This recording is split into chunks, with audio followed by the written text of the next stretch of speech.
guys, welcome back to my channel. So in today's video I'm going to be unboxing my Boxycharm base box for the month of July.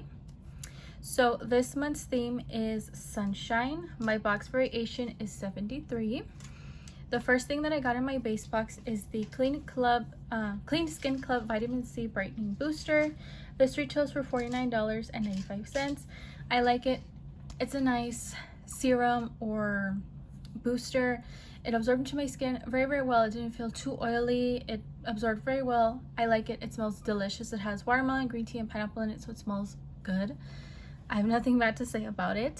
The next thing I got is the Studio Makeup. This is the Endurance Cream Eyeshadow in the color pink. That's the one that I got, and this retails for $25.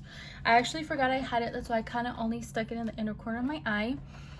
But for some weird reason, when you put it on, it like separates. It's not, I don't know, I already shook it and I feel like it just ends up, the doe foot applicator just kind of like pushes around the glitter and doesn't really keep it concentrated. So I don't know, maybe it's old, maybe that's the way their formula is, but I mean, it's nice for an inner corner highlight. I do have to test out on my eyes though to see how well it is for like an all over lid color, like as a glitter. I gotta test that out. The next thing I got is the Ace Beauty. I want to say it's Beauty or Beauty, I don't know. This is the Bronzed in Paradise palette. This retails for $30 and it has a mirror, and these are the shades. I like it a lot. They're very nice, they're pigmented, they're creamy, they're amazing. I have two of their other eyeshadow palettes, and this is the first face palette, and I like the face palette a lot. The next thing I got is this. This is the, I don't know if you say Alamar or Alamar, depending on, you know, how you say it. This is the Alamar Cosmetics Birthday Suit lip gloss. This retails for $15. Guys, this smells like birthday cakes, like cupcakes. It smells delicious. It is a nice, pretty pink shimmery gloss. Beautiful. I would wear this every day, but I don't know if this is limited edition or not, but this is such a pretty color. I love this gloss. I hear so many people talking about this brand in particular, actually, about their brushes. I even think they came out with a blush palette and they put it in one of the Boxycharms. I think this was like a while ago, like last year sometime. I wasn't subscribed to them at that time, but I've heard a lot of people talk about it. I see a lot of people still using those products, and I'm super happy I got my hands on one of these from them, or at least a product from them. And then the last thing I got is the Cream Shop. This is the Next Generation Blender Set. So it came with this one, which is wet and dirty because I used it, and this is the other one. So these are both of the sponges that it came with, and this retails for $22. They're super soft, super bouncy. It grew a lot. It's super soft, like perfect beauty blender sponge ever. Amazing. If you can get your hands on these from somewhere, wherever they sell the Cream Shop, I recommend you do, because they are amazing. So the total for my base box this month was $141.95, which I think is not that bad for everything that I got. I hope you guys enjoy my demo on all these products. Please don't forget to give this video a like if you enjoy it. Don't forget to subscribe. Don't forget to click the little bell so you guys will be notified the next time I upload, and leave any comments down below. If any video requests you guys want to see or anything like that, let me know down below, and I'll see you guys all in my next video. Let's just get on with the demo.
Mm-hmm.